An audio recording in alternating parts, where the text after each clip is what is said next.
Team LILGUN, kind of leading the way for Indonesia up against Mongolia. Revving into the land of dawn. You see it right there, the virtual arena. As ladies and gentlemen, definitely support your favorite teams. Let us know which way you think this will go. Do we see the 2-0 sweep, or do we see a turnaround to even out the scoreboard 1-1? Team LILGUN up against RRQ HOSHI. Yes. Typical start on the mid lane here. Farm is trying to burst down the minions and takes as much souls as possible and succeeding in this kind of things. Kaja staying on the mid lane, just showing up the enemy heroes. Is he going to work on the Tamus here? But Tamus is pushing the wave and going to not going to the mid lane. He's trying to get the jungle minion, but like, you know, the typical start. You know, it's funny. This is the first time I've seen a Thomas go up against a CC. So I'm going to be paying very close attention to that bot side. But already some early aggression from Team LILGUN. Massive damage. Lancelot with Thorn Rose is going to rush in. One more hit. Zara finds Bruce. But Octa very low as well. We'll get a double kill. Down goes Octa. Team LILGUN. A possible secret weapon with the Martis pickup. We talked about how much potential he provides in the early game, and 2 kills before the 2-minute mark. Yeah, this is exactly how you should use Martis. You should use his early game advantage as much as possible with the invades on the enemy jungle and on the lane pressures. And that's exactly what Team LILGUN is doing. Wow, that's super good.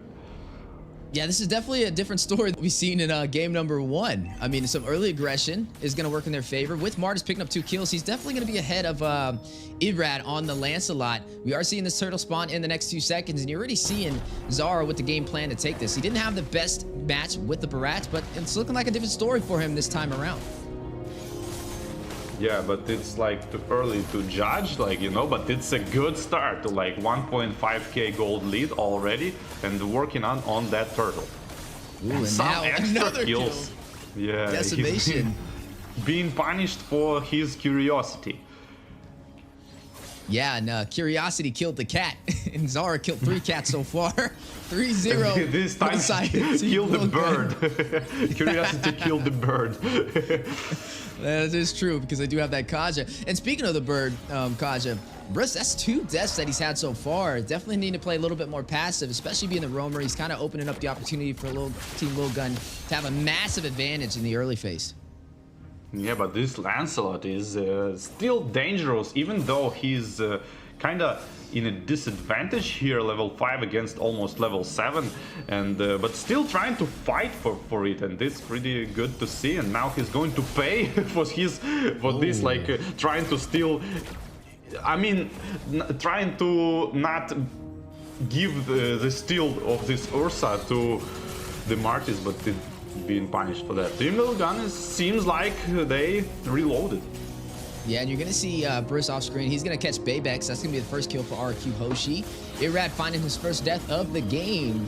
That is going to go over to Ethan on the Ruby. 4-1 lead, 3-kill lead for the side of Team LILGUN, and now up by 2,000 gold. Some of those items popping up on the board as well, as you are seeing the Hunter Strike scythe be picked up from the Martis for that additional pin and mobility, already being such an early aggressive jungler.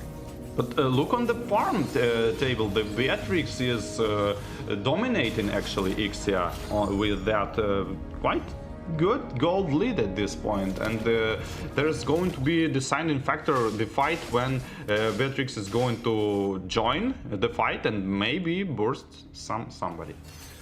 Yeah, you see Baybex did pick up that corrosion scythe, so it'll be a little bit of slowest alongside the Thomas.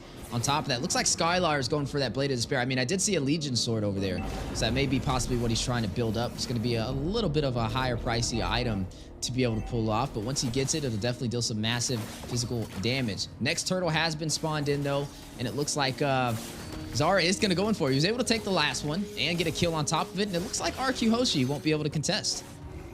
Yeah, they absolutely won't be able to contest, and the red buff is probably going to be pressured as well. I want to mention a good dodge, the Ruby's ultimate on the Lancelot second skill, but didn't quite result anything.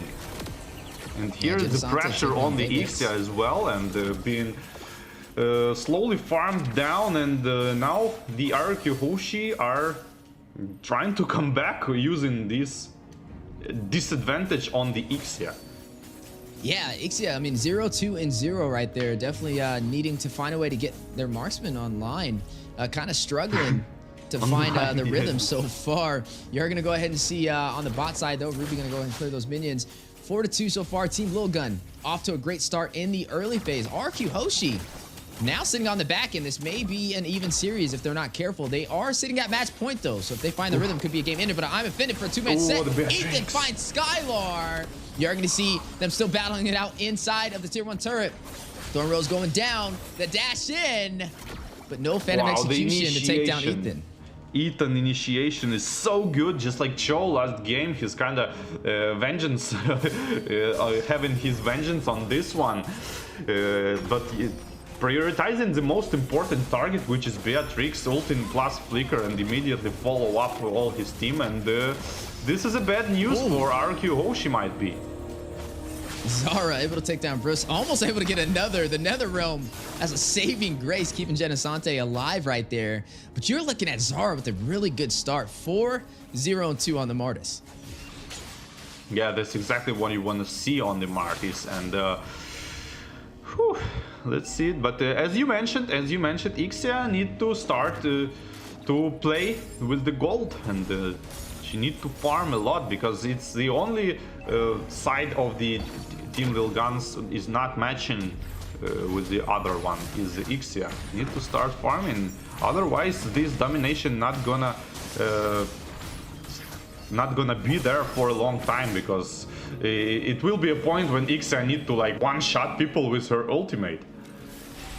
Yeah, you're looking at a 4,000 gold lead so far for the side of Team LILGUN, and that's increasing the further we go inside of this game. RRQ HOSHI need to find a way to pump the brakes on their momentum right now. As you're going to see Zara take the next turtle with little to no contest, giving them a massive XP boost right now, which means when it comes to these team fights, you're going to see Team LILGUN just do a little bit better, especially with Zara, with how much he already has on his plate, sitting at 5,700 gold, highest gold in this game for their jungler.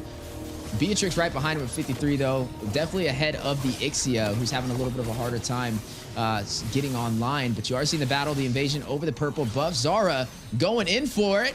IRRAD not going to be able to... no, he looks like he was able to get it with his retribution right at the last second. Yeah, and the Beatrix is pushing, split pushing the wave and immediately TPing back. This is like exactly what she should do in this position of not power.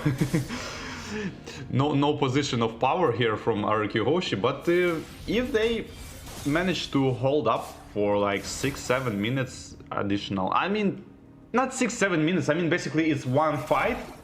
If Team LILGUN lose one fight, they might come back here, but we'll see. Yeah, as the battle on the way.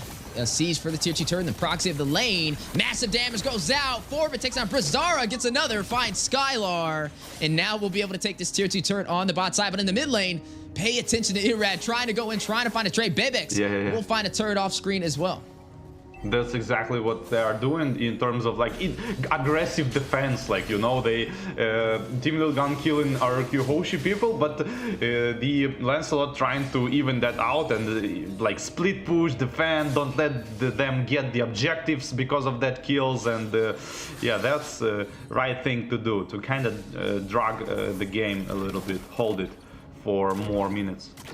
Yeah, and right now, RRQ HOSHI trying to hold off Team LILGUN from claiming even more real estate on today's match.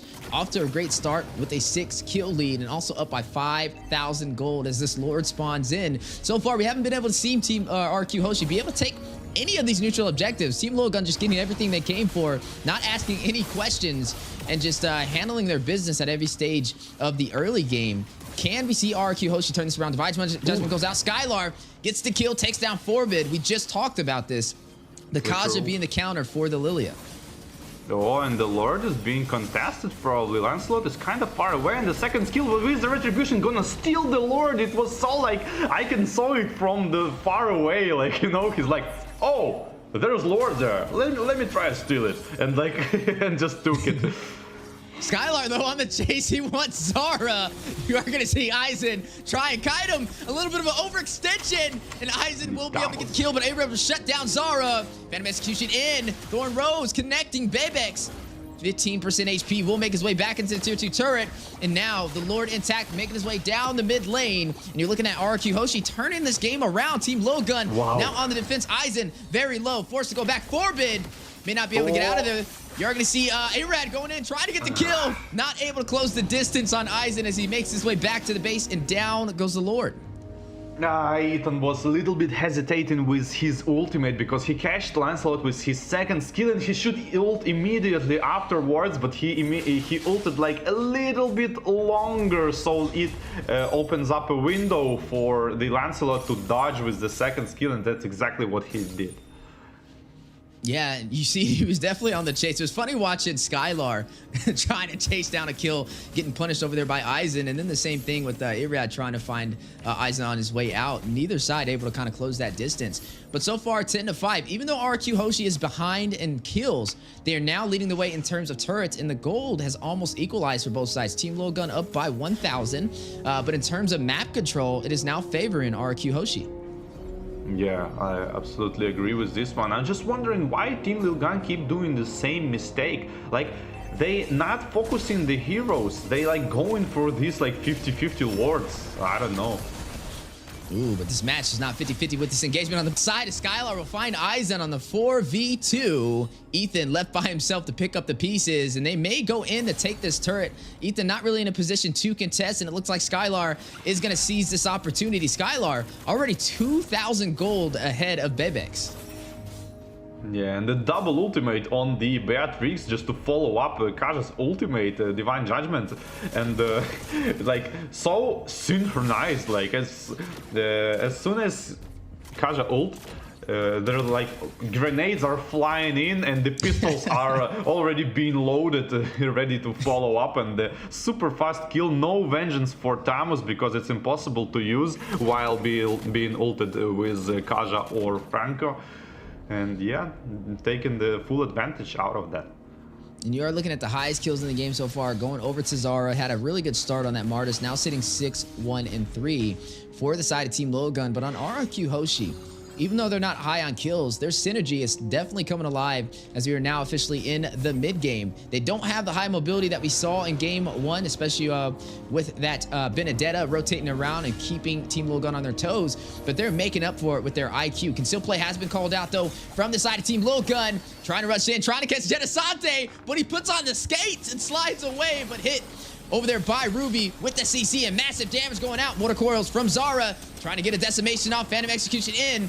IRRAD will find Ethan, gets a double, shuts down Bebex, a 2-for-none trade, gets that triple, on his way to a possible Maniac, as Octa will be able to find one as well. Forbid all by himself, trying to get away. RRQ HOSHI on the chase. Can they get him? No. He's gonna sandwich around. IRRAD not letting him go, showing no mercy. Black shoes though, a massive play to be able to escape the full team of RRQ HOSHI as they're now going in for a possible game ender. They have minions and only one member to go through, but Ethan will spawn in time for some additional CC. Do they try and close it out here? I'm not sure if they can pull it off, and it looks like they are now going to shift their focus onto this Luminous Lord. Wow, what a turnaround, like. And Lancelot was kind of reminding me of this game, like checkers, you call it, right? When he was jumping on the minions, it was like like that kind of stuff. I will say IRRAD is thirsty for the kills. The way he's rotating around, the way he pathed over into the inhibitor turret to try and box out Forbid from escaping, but the black shoes at the last second to wrap back around into the inhibitor for the mid lane saved his life right there and avoided a full wipeout in a game ender. That could have been everything out for Team LILGUN, as they're currently sitting 0-1. If RRQ HOSHI closes this game out with this Luminous Lord, it will be a 2-0 sweep, and they will have a big advantage for Group Stage A. Yeah, IRRAD definitely want to like give them taste of their own medicine because of the early game. Like every time is invading his buffs, every time like harassing him into the jungle, and now they gonna pay for it. Yeah, Team LILGUN backs against the wall. Everything to lose right here if they're not careful. RRQ HOSHI, Viva RRQ, as they are alive right now and doing well. 10-10 on the scoreboard, but down goes the Lord. Some great defense from Team LILGUN, but now stripped down to only the base crystal and no inhibitors. Yeah, RRQ Hoshi being able to defend all of the attacks of the team LILGUN. Only 3 towers are down, and the mid lane, like most important tower, is still up. And RRQ Hoshi maintain their composure and not nervous in under the immense pressure Team LILGUN putting on them, and gathering their thoughts for this like final counter attack, and they did it quite good. Just like waited for some items, I guess. Yeah, now they have all the lanes synced. It looks like they're going to go in for the close. They don't have the Lord, but no worries. We have the minions and the damage. Massive play. Big on offended set, though. Babex will find Octa. Forbit takes down Bruce. A turnaround. Team LILGUN on the defense. Phantom Execution out. You're going to look at IRRAD doing a quick 180. Not going in with what they came for. RRQ Hoshi, a little bit of a miscalculated play right there. And Team LILGUN able to turn it around.